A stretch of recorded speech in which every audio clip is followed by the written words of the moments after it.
Hi, my name is Justin Latimer, and I'm going to show you a Medieval 2 Total War battle replay. This time, it is the Danes. The last video was also the Danes, but this time I was trying a Rusher-style army. And,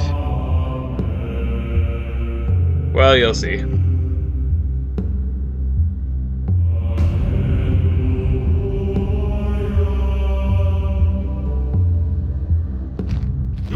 Await my orders. I'm comfortable bringing the attack to the enemy, but one of the things that isn't really my playstyle is I'm not really a rusher. But in this battle, you could see that I brought a lot of infantry. I brought 2 units of Huscarls with a general for my cavalry force. Just because I'm rushing doesn't mean that I won't bring cavalry. It's just going to end up supporting my rush. Support the flanks, make sure that I don't get charged by cavalry when I'm advancing my army.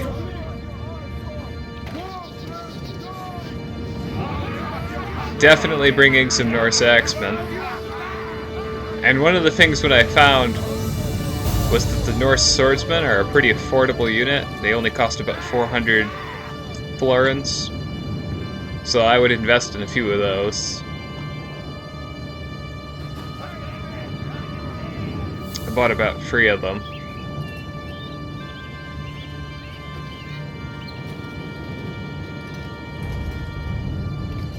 These guys don't have a lot of things going for them, except for the fact that they have a sword and shield and decent armor. They do not have good morale, they do not have good stamina. They're just armored swordsmen. Pretty plain and simple. These guys, however, do have very good stamina. They also have very hefty attack. These guys will soak up some of the damage for my Norse axemen. And the Norse axemen will be backed up by some Obushatter. Oh, these are sword staff militia, actually. And I'm bringing sword staff militia because my theory is that after the rush hits, my very defensive infantry will be ready to attack after the rush is fading. So they will be able to provide some support for the rush if the rush didn't go so well. And they're further backed up by 4 units of Norse archers, because even though I'm rushing, I'm still going to bring archers. And archers specifically will be good for my rush because they do not have particularly long range. I'm not going to sit back and try to skirmish with my opponent. I'm going to rush forward, and their short range isn't really going to bother me all that much. My opponent also probably will not be focusing on killing my archers. They will probably be focusing on killing my infantry army.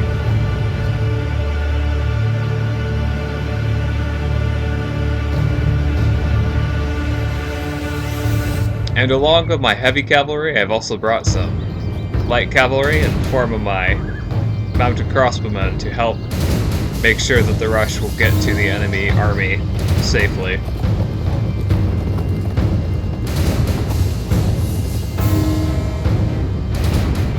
My opponent was very smart on this map. He deployed out here.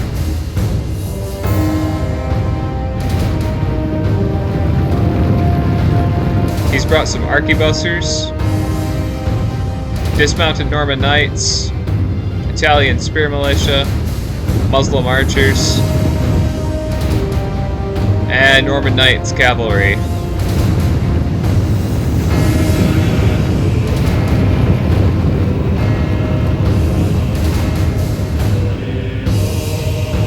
He charges against my army right away, which I think is a smart thing to do.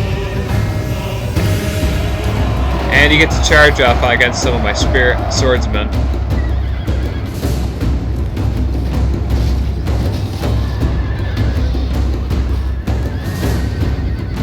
I'm gonna counterattack with some of my troops that happen to be nearby.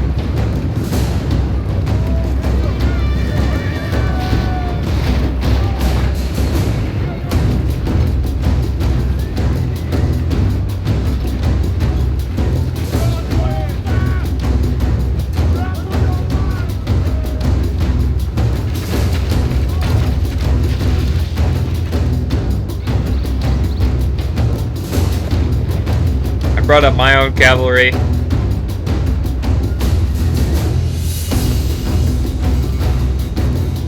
And my cavalry is going to charge against his. His cavalry it's good cavalry, but I have more cavalry. And that's going to prove bad for him.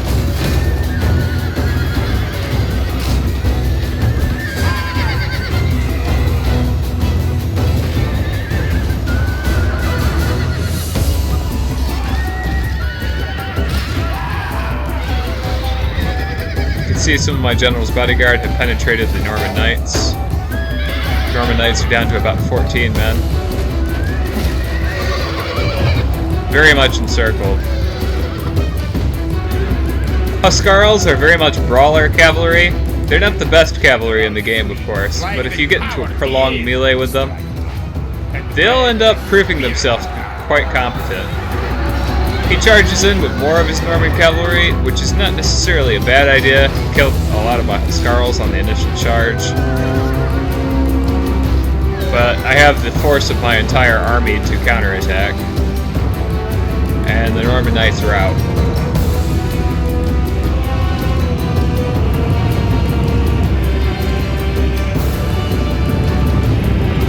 Our men are under attack. We must act now.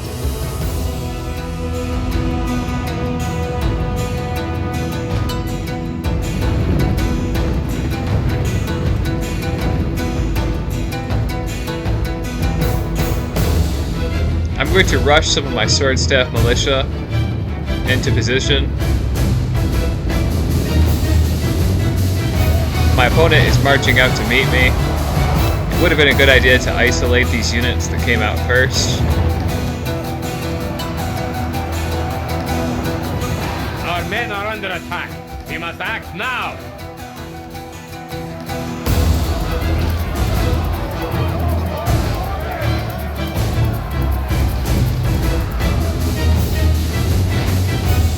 I'm going to deploy some of my sword staff militia that happen to be in the area.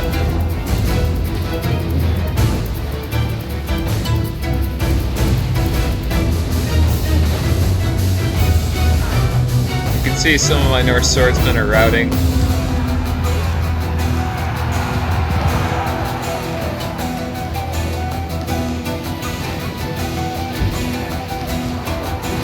I pulled back a lot of my missiles to the hill. They're able to do quite a bit of damage from pretty good distance.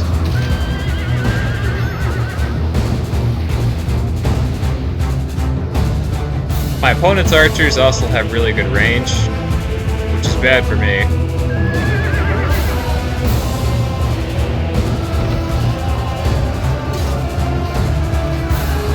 I've gotten surrounded by these reformed Norman Knights. I'm going to march some troops back into the battle that have reformed. Sword staff militia and some Norse swordsmen.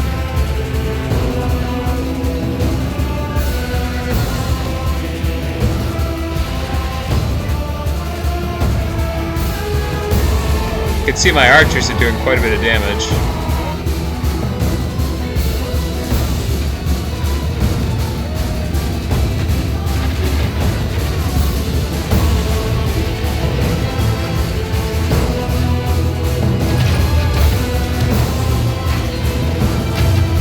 I'm going to pull my mounted crossbowmen up here as well. The infantry fight is for the most part lost now. And I think it was a really good move for my opponent to launch his initial cavalry charge on me. I wasn't prepared for that.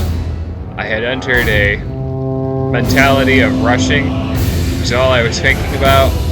I wasn't prepared to actually be rushed myself. And so that was a mistake on my part. My lord, only half of our force remains.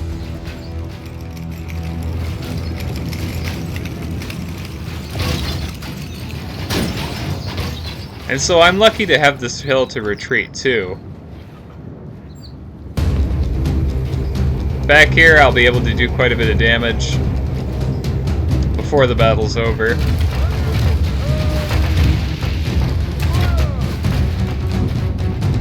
I'm gonna have my mounted crossbowmen run around the battlefield, get the absolute best vantage points I can. very big into skirmishing, so this is sort of my thing.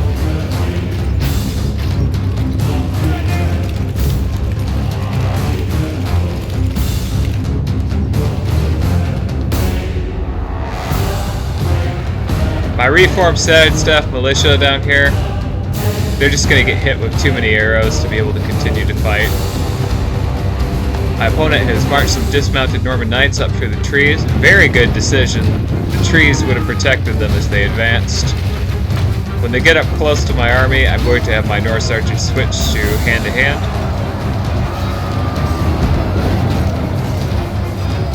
As they're decent swordsmen. I'm also going to move my general out so he can perform some charges on the back of the Norman knights.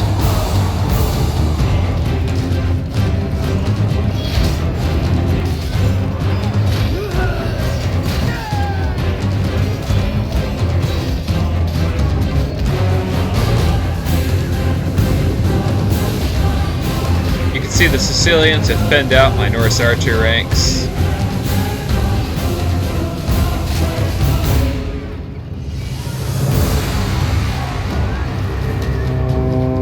Dedicated swordsman against archers who can fight as swordsmen is not a good prospect for me.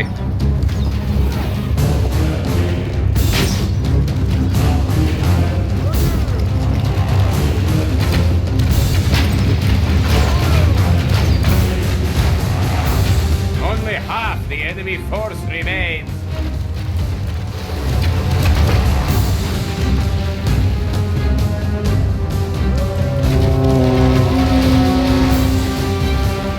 Norse archers look cool with their shields. When they go to shoot, you see all those shields come up.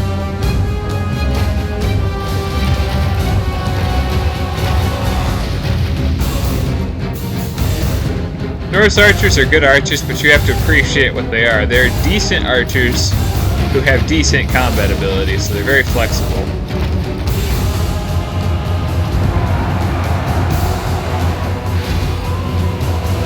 I have a hill advantage that'll be very useful for me. I also have a numerical advantage.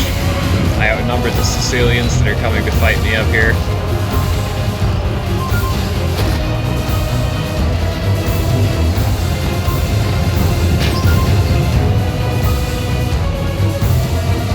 Things have changed though. It's very much gone in favor of the Sicilians. They favor a hand-to-hand fight.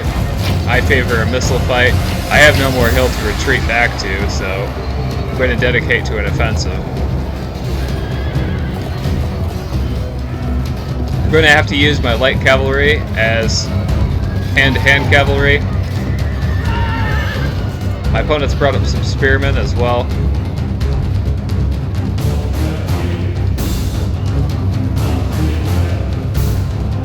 My general's still running around the battlefield looking for a flank to enter.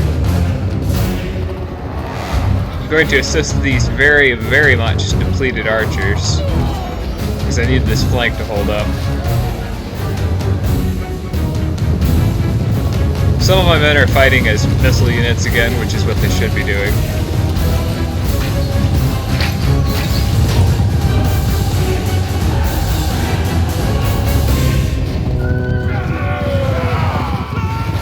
I wasn't aware that my opponent had some spears back here.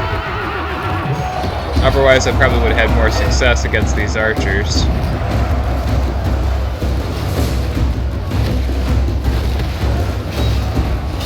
I pulled those ones back when I noticed there were spears in the area.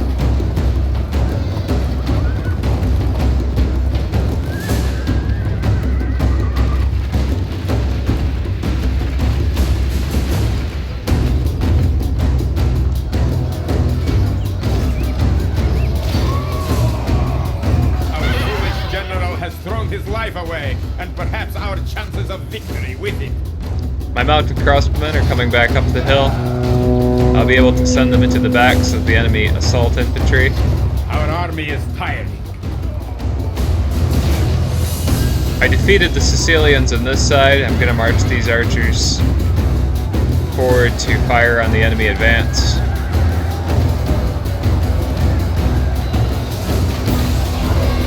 You can see here there's some spearmen coming up the hill.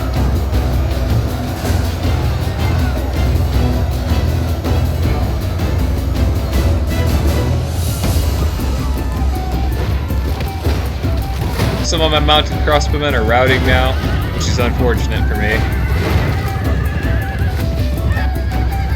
Now both units are, and a unit of Norse archers. I'm going to send the 2 units of Norse archers I have left to fight against this unit of dismounted Norman knights.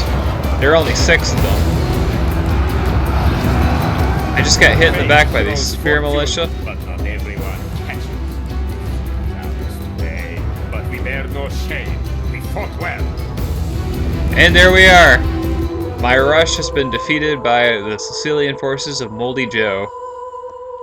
I deployed 961 men, my opponent deployed 791. I lost 839 men, and my opponent lost 520. Men remaining, I have 122 men remaining, and my opponent has 271. Enemies killed, I killed 579, captured 20. My opponent killed 667 and captured 140.